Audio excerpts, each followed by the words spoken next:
4 రోజులు ఆగితే ఇక్కడ నేను ఆగొద్దు. ఏందయ్యా చేసి అన్నాలైంది ఏంటి అట్నే మెలకొని ఉండవు. అరే పోయి వచ్చాను రా, రేపు సరుకు అమ్మి అడ్వాన్స్ తీసుకొని ఎత్తాలి అంట. నువ్వు అడ్వాన్స్కి పోతావో సరుకు అమ్ముతావో నాకు అవసరం, నాకు కావాల్సిన నా డబ్బులు. ఇక సరే ఏం చేయాలా? ఇప్పుడు నీ బొట్టు అడుగుతాడు, 1 లక్ష రూపాయలు ఎంత అడుగుతాడు, వాళ్ళకి 20,000 ఇస్తాడు. ఈ కకృతి ఉన్న వాళ్ళకి ఇస్తాడు.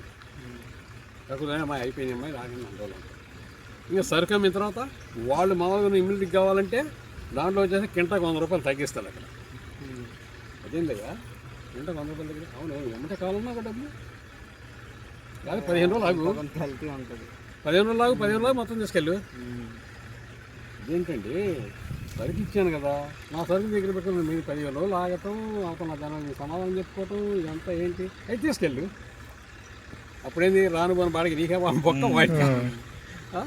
ఇప్పుడేంది వ్యాపారస్తులు బాగుపడుతున్నాడంటే రైతు వాళ్ళు చెప్పినట్టు ఇట్టేనేమో ఫిబ్రవరిలో అవుతారు వ్యాపారస్తులు. వీళ్ళు జాగ్రత్త పడ్డారు అనుకో రైతులు, వాళ్ళు నార్మల్గానే ఉంటారు. ఇది కాదు, వాళ్ళు పని చేయండి మీరు కూడా. ఇప్పుడు సరుకు నీ దగ్గర